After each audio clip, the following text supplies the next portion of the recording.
We want to develop a model of electric conduction through conduction of electric charge, motion of electric charge through materials. Materials that do that best are metals overall. You can also do it with graphite and other stuff.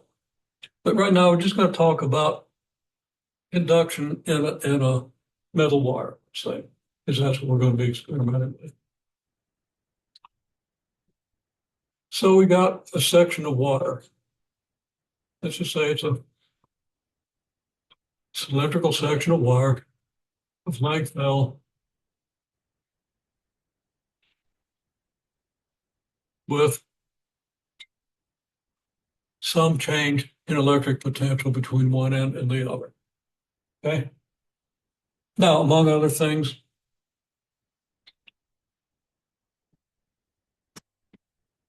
if it's a uniform wire,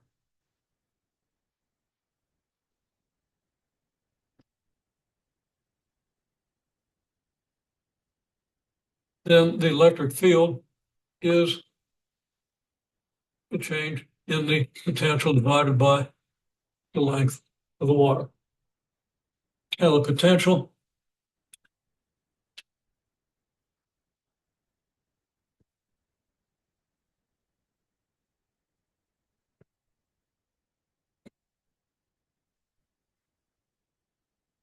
potential is a measure of energy per charge.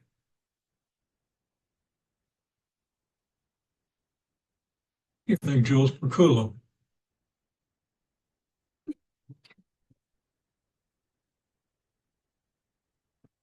The field is force per charge. We talked about all this, I think, last time. So just reviewing, and we've spent about an hour discussing this stuff. Okay. That we like newtons per coulomb. Just to give a little context. Now we take, first of all,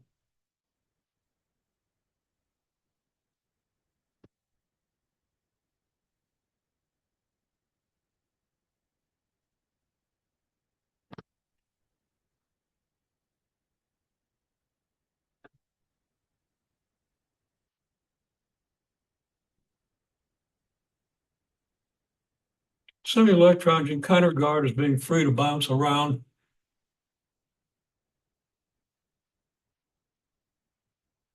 Within the material.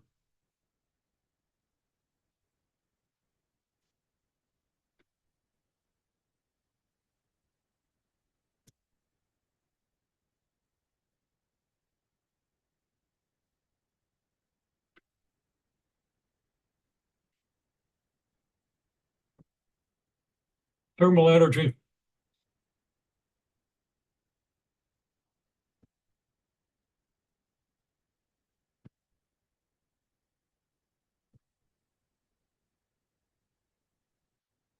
implied speeds like on the order of 10 to the fifth meters per second, which seems a little high to me. I've always thought in terms of like 10 to the fourth, but we just did the calculations mentally.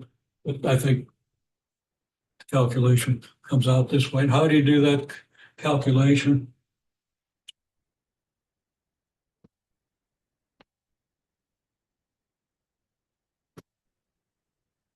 Speed is 2 times, I'll use KE for kinetic energy. And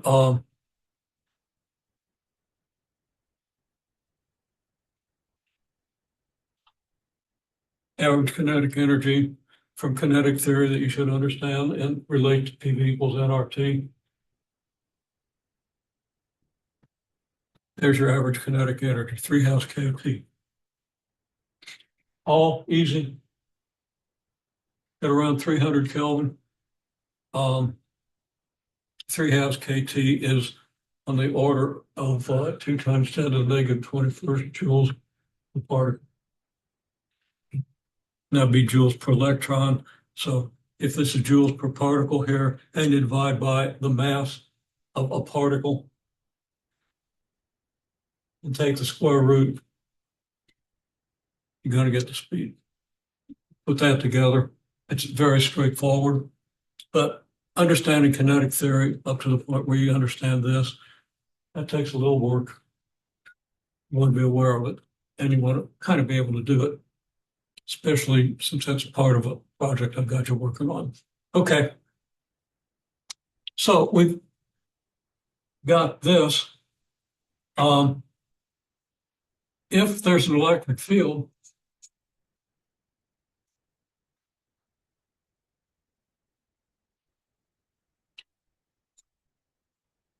man, I don't know what, get an electron cloud.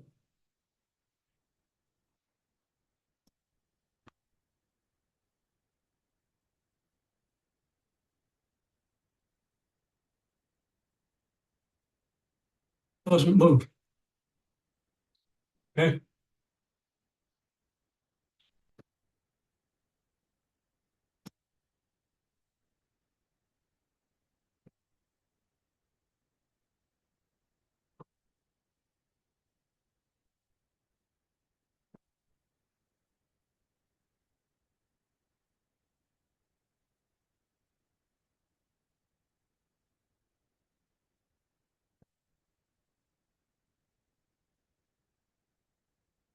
If E is delta V over L is not zero, then the acceleration of each electron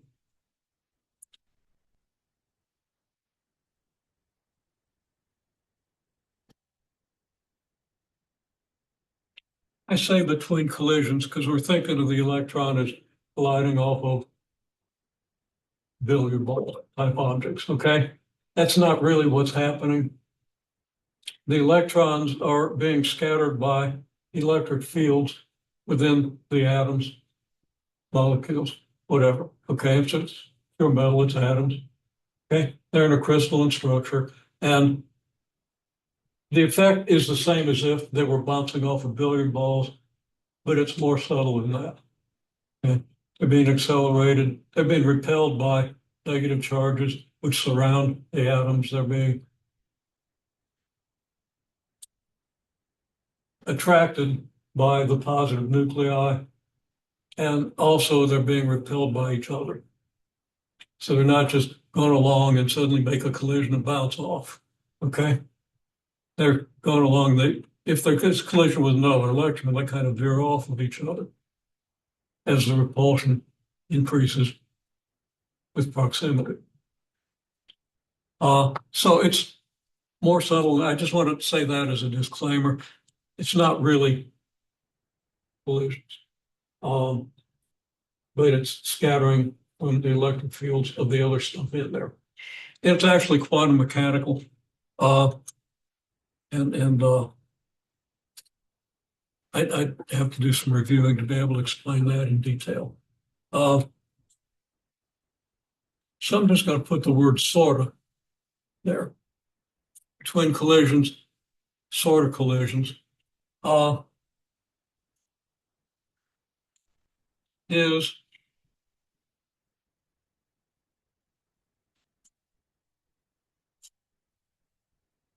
force over mass.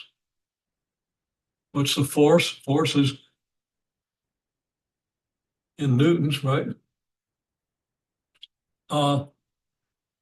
Electric field in newtons per coulomb, charge is in coulombs. So you take the charge and multiply by the force per unit charge. That's what QE is. You really want to get that in your head because you see a lot of it. Okay. So it's QE over M.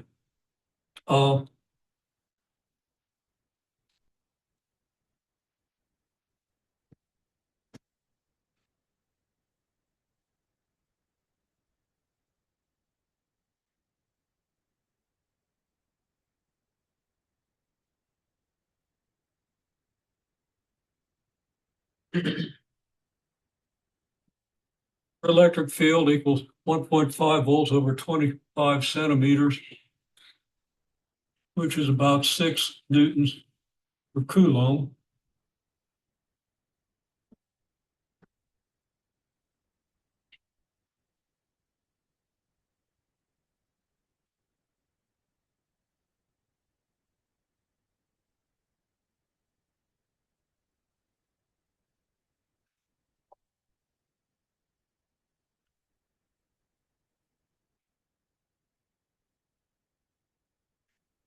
So we did that in some detail just to remind you. That's QE over M. Again, coulombs times newtons per coulomb divided by kilograms, which is going to be newtons per kilogram. Okay. Which is your acceleration, force over mass. And then compare C, which is your standard notation for the speed of light. And we haven't used that a lot. You might not have seen a lot of that in your introductory problem sets or in your text at this point. But it should be common knowledge that that's 3.8 or three times 10 to the 8th meters per second. So you, except for relativity, which would limit you once you got over about 10% the speed of light, you would get up to 10% the speed of light, which would be 3 times 10 to the 7th meters per second, in about 3 times 10 to the -5 seconds, okay? And since you're traveling at that speed, you go a long ways with that. That doesn't happen in a wire because of the scattering. Scattering happens very frequently. There are a lot of atoms close together, less than a nanometer apart, on the order of some small multiple of 10 to the -10th meters. So they get up to quite a bit of speed, even in 10 to the -10th meters, if nothing intervenes, okay? Which means that they collide very frequently. And you can calculate that. And you're probably going to have to, but I'm not going to get into that right now. What I want to talk about, though, is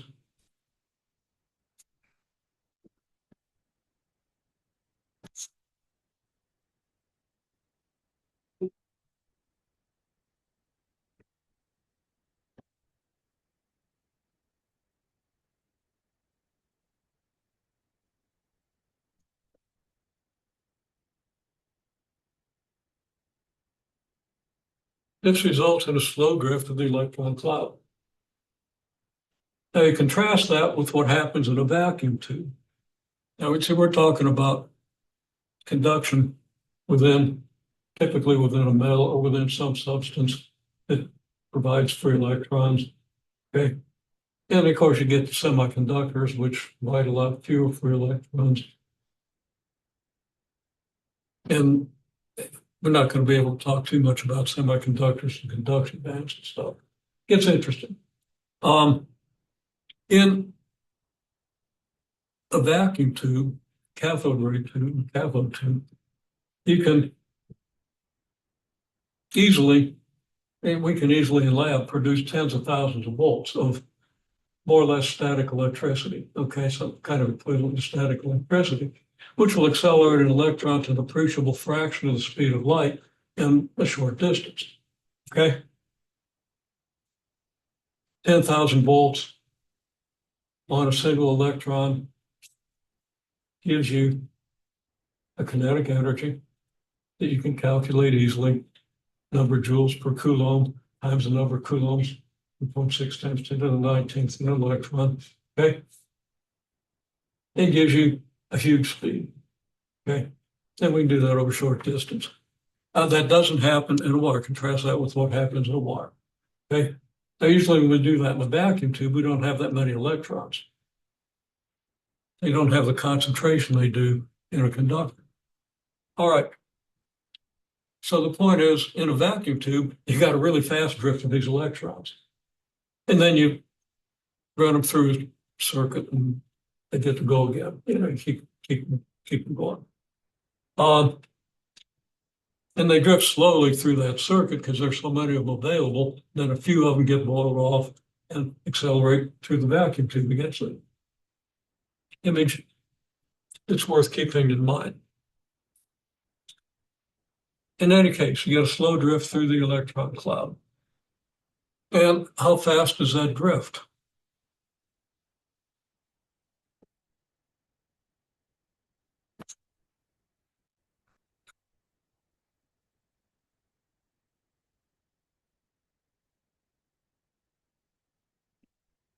Speed of the drift is directly proportional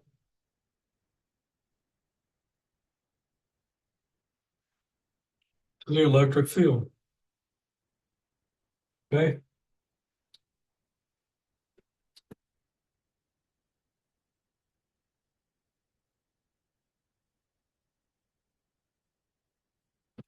Now, due to time and other things, we only got a few minutes here. Did I talk about the J vector last time? I think I did.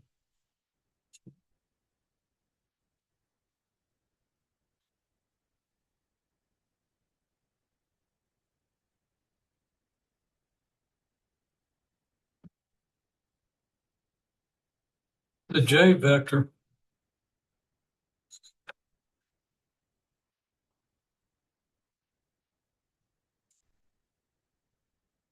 is current density.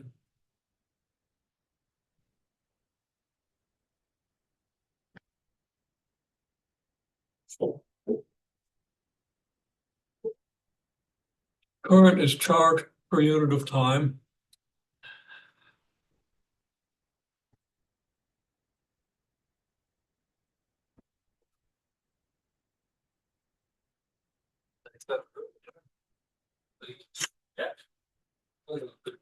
Per unit of area.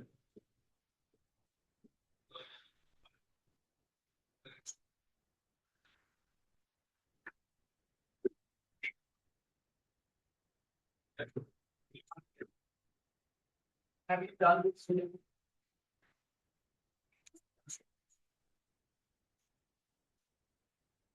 I have.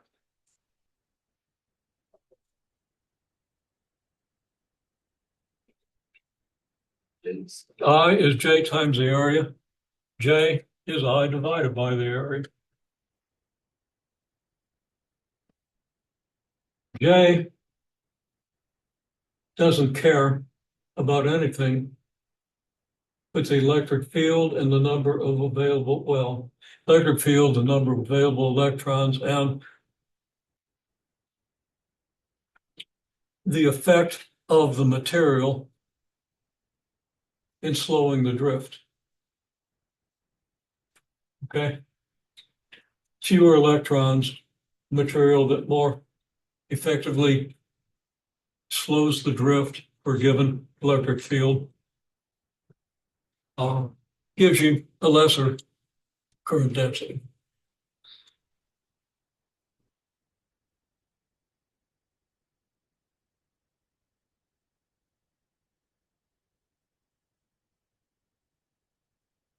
Since the speed of drift is directly proportional to the electric field, the current density for a given substance is proportional to the electric field.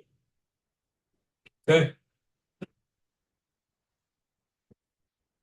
And it depends on the conductance of the material.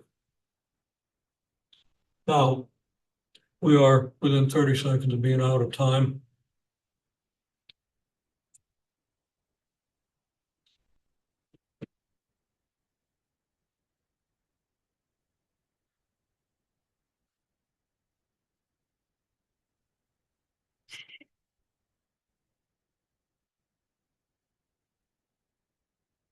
J depends on the electric field.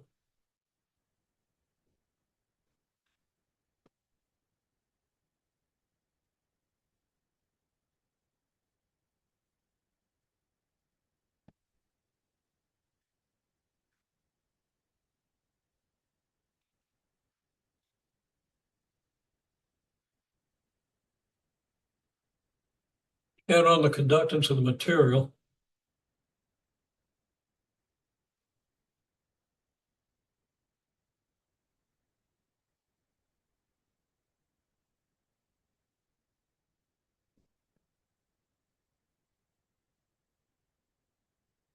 Actually, we should say conduction electrons. So I'm being a little loose with the language here.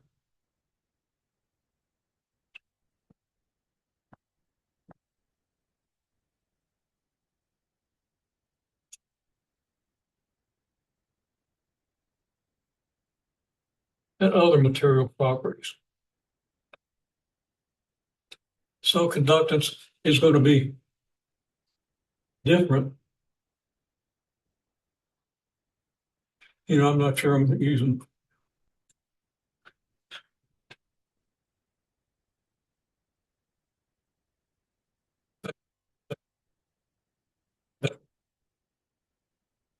Sorry, things got a little late here. The material, I'll make this more specific next time. Every material has a constant that you can multiply by the electric field to get the current density. Okay. And we'll develop that a little bit more in class and make it a little more specific.